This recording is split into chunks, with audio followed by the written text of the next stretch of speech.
They say every step I go take, even if potholes they the road top I dey take step, I then go sort me out. Kojo Sheldon. Oh, me sometimes yeah, na me feel sometimes, but I do be na with Jimmy na raise the high too much. Kojo Sheldon. Kojo, watch your camera. Ene nam ka kwem. E kire ba bia nsuo da. Ka kwem tamamoto wi. Ya dua buro ka kwem. E de ben ene niema na wo kire. Sese MPP niema nkoye fa akosi hen. Wa wo se e frɛ wo ebe edi sika 50 Ghana cedis di sha atare mu ma wo. Also wa dua sesa. Asem bia obebisa bia nya sese minim. Ena kofo wo su go akire ho. Ena omutie de ba omieto a wototo papa. Eya na me hunu youth no ananse emeba wo ne mrante me hunu ade wo madwimu. Na asamba ko pe ba omia wa come more than 100 times. Na muda so tie anti sa Samuel e record e mam wa Ghana na se we na munti bida. Anamba omia ni pedua na woto na muhu ne da na. Ada Kojo Sheldon na woto na munim na. When they organize this program, when they organize this program way, because I can see say Kojo Sheldon na tell me. So Kojo Sheldon is the one who organized this program. But one also to me ambisanya asesembia. This is the kind of question, 3 questions I will be say about creating jobs, employment, any as a private individual as we are more how about me will help them. Nyasase minim. We are some of saying nyasase minim. 2.6 million jobs. One job would be akita nipa saying. As I saw to me about me, I say, what's what create 2.6 million jobs? Okay, Ghana 40. Me pacho company ba ku bia company a single company ekuta nipa saying. A single company ekuta nipa saying. Say what get tomatoes factory as I say 8 hours bia shift 8 hours shift and to mama ba no papa no nipa 500 ebe ya adwuma no mukọ 500 ba ebe ya adwuma no mukọ 500 be ya adwuma up to morning for ba afternoon for ba night for ba 24-hour economy 24-hour economy. That is original. 1,500 no for times 2.6 million jobs in Ghana. Nation enka mrentie bi ebesu enka brentie we a wosu abrentie we a wosu say owie school 2016 wanya adwuma anye no enka brentie we enka obesu Wajuma we yani. Me juma mi yani. Me a footballer, my co school so. And so who go school do I say? Me UST. Can UST? Can UST yeah, back 2016. What your course way? Me marketing, we study marketing. And they say we are there. Say bonsu adwuma ma na me. Bonsu adwuma ma no na me ya. Anya woni di. Je na adwuma na right. Alamba say, e bu ani e buru be 30. Ya buru be 30. And so ba nipa ba ko pe no to. Oto t-shirt to say enkofa. Nipa 20 tika wani nya de na akofa nka umpla. And so chada ba say chada otimi transe. Esther you say you ti nya de ye ble. Oba atafo wan. Ye adwuma onu atika mu je adwuma no bi ameju nkodidi. Onu say ye ble. Enti afuwe de chada na na ye to ama no. Emperifo na di ye hwamo. As a marketing student, who hope is a chada ba obenya adwuma. Ah, blano mi ti mu ogidie.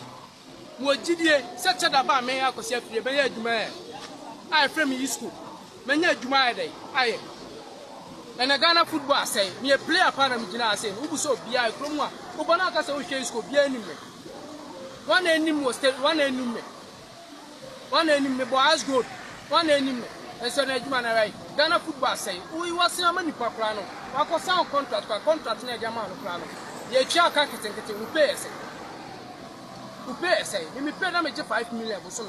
Mo yele won ma me tia light be behind that. It is 5 million na be. So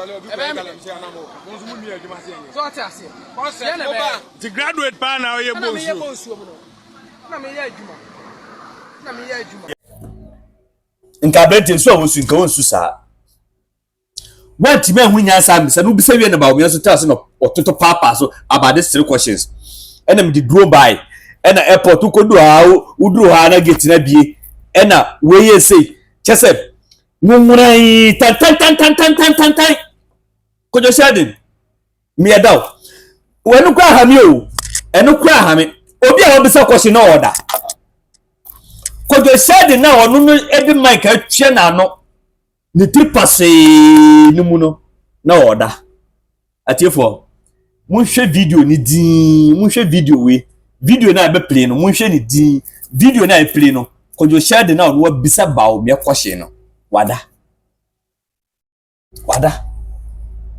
enti wone bawo me kura hwana no won faso kojo shadin no wa yare diabetes fucking this is not the first time awada obi a obisa bawo me question no na order diabetes adokoro no owie na bawo me say je no why kakra man say je kakra no ko didi na ko fa na danfo ba ko na omko sport na omko wiensa omuwie ya mo say montoma number 1 bawo me na baba yetoma mama be sa baba kuye after say sa omun program isi a video ebe to aso ne video baba okwowe nsa e was sport na wone na danfo so montoma MPP no ene be to aso.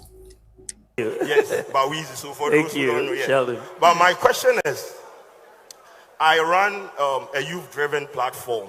I engage a lot of youth in my line of work.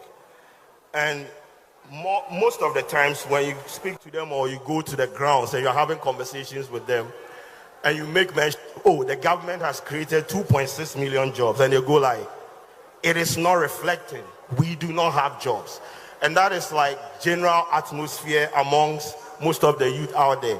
Either they have been employed and they are being paid paltry sums of money, their salaries are not being paid on time, or they have not been paid at all.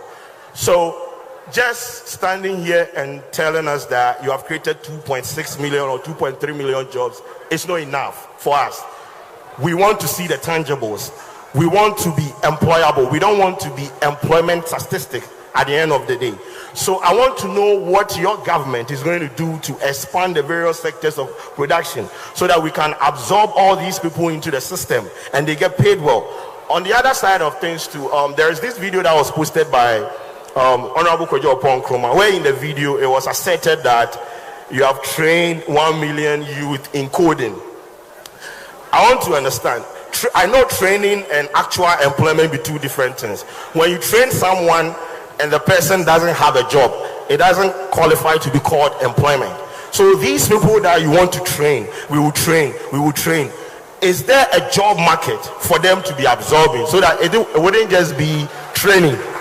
Because when you train and there is no job, then there is no point. Also, thank you. Doc, maybe Doc.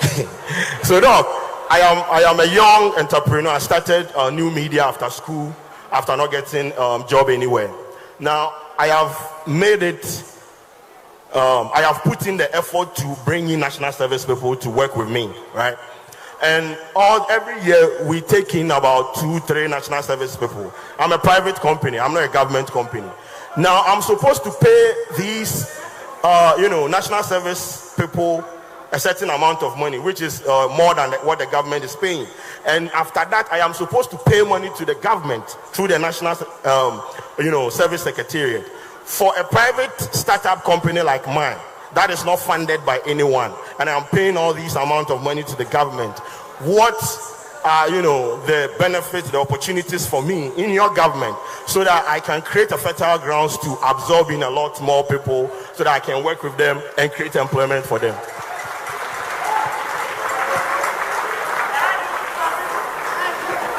Thank you very much, Kojo. I think there are about 3 questions, if I recall. You made a right point to start with. That says that we've created 2.6 million jobs. That for people you talk to, they are not seeing it reflecting. And that's exactly the point I made, that in fact, even though we've created 2.6 million jobs, it's not sufficient. The demand for employment is very high, but you can just imagine that if you had not created this 2.6 million, the demand would have even been higher, right? So the fact is that it's true. We haven't done enough in that sense, that you want to do more. And this is why I believe if you look at the program I'm putting forward, it's very, very key. The business side, you look at the tax reforms that we are proposing that will help stimulate the private sector. I'm talking about people who have issues with tax liabilities and are not able to hire people but if you give them an amnesty, all of a sudden there's a significant capital injection of sorts, so that they are able now to hire people and restart their businesses. But if they have to use their capital to pay GRA, all these tax liabilities, you have a big problem. So you look at those reforms, the move to the flat tax system, making our tax system very transparent. A lot of businesses, and I've talked to many, have so many challenges with the tax system. I believe that the Buy Ghana First policy, which I'm going to back up with law, is also a major avenue for job creation. Because at the moment, the default setting, given our Public Procurement Act, practically tends to go to import whatever you need to buy as government. Because the local firms are not able to be price competitive. So the foreign firms win the bids almost all the time. So I want us to factor in the cost of unemployment in the bidding processes to say, look, if you give it to the foreign firms, you are creating unemployment. So how do we bring the jobs to our people? Bring a law, and then at least you have to buy Ghana first, and then we get more jobs to our people. So I think that is. Then you look at the whole issue of the cost of power. Power is very expensive for our businesses, and I want us to move towards solar and bring in 2,000 megawatts of solar power and reduce that. Then I want to bring in the credit scoring system. The demand for goods and for so many services is much lower if you don't have access to credit in your economy, right? But if you have access to credit, you look at the US, consumer demand drives GDP, over 60% of GDP, because people have access to credit and they can buy goods. And that when people buy goods, it means you need to employ people to manufacture those goods. So there is a direct link between the credit system and jobs. So I believe that when we open up the credit scoring system, we open up the job market for our people, and you'll be able to create more jobs. Because you look at the mortgage market, as I was saying, the mortgage market in the US is 12 trillion. It's almost 600,000 times our mortgage market. Now, no modern country, and I don't know of any, I've looked at it, has developed without a mortgage market. Because the value of your land is dead if you don't have a mortgage market. In the advanced countries, they unleash the capital out of the land. In economics, you say land, labor, capital, and entrepreneurship. In Ghana, land is out, but that's our most valuable asset. So if you don't digitalize and get the land titling right, so that banks can be confident that when they lend on the basis of a particular land, that it actually does belong to you, right? So if we don't solve that problem of ownership of land, people will have to use land guards, and then they finish, they don't have title. Most businesses are started by mortgaging their properties. most businesses out there. But here, the room to do that is foreclosed. It's completely foreclosed. So I want us to go back and tackle the fundamental problem. Deal with the issue of land titling and complete that process to allow. Then you can have a housing market develop. The housing market is the most important market in any economy. If the housing market goes down, the economy collapses, right? So if we don't tackle the housing market issue of mortgages, the land titling issue, we have a lot of dead capital stuck in the ground. A lot of people have houses. They live in them for 30 years, but they don't have title to the house. They don't have title. They could have mortgaged this house and gotten capital to start a business, but they don't have title. So they will not proceed it will just be dead capital. When they die, the children will live there. They cannot do anything with it. Even selling it becomes a problem.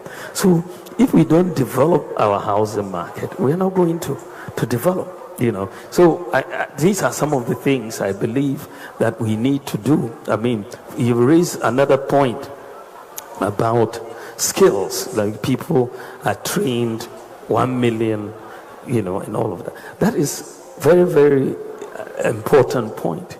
But where do you start in building digital talent? As a country, we have from the ground zero. We want to enter the digital age. You cannot without digital talent. Otherwise, you'll be importing it all the time. So you need to grow your digital talent. So you have to bring in skills. And the only way you can begin to grow your digital talent is to train your people. And if you are training 1 million people, maybe not all the 1 million will get jobs in Ghana, but you can sit in Ghana and do a lot of business process outsourcing abroad. You can work in the UK, US, right from here. It doesn't have to be a job in Ghana. But if you don't have those skills, you don't have the opportunities for you won't be able to start. So for every country, and I've told other countries, colleagues in other countries, that look, Africa should build its digital talent. Otherwise, we will continue to import.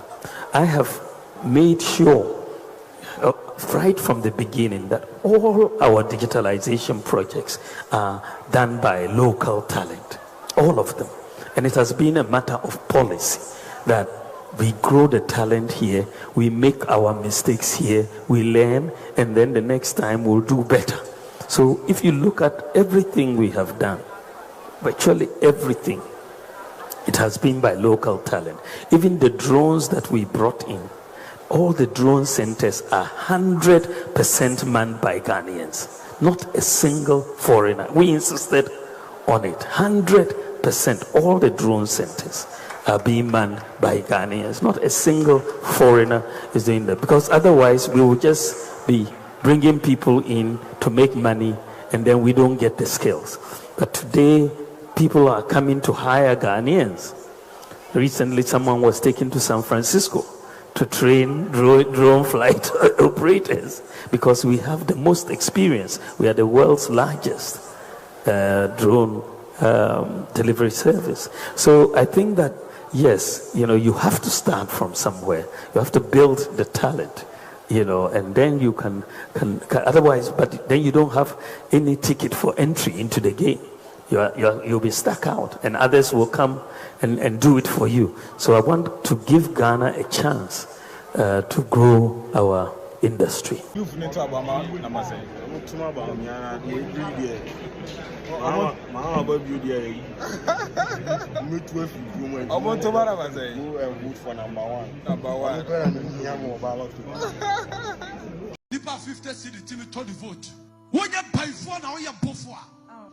Only actually, I want to say, I'm going to do it. Now, I'm going to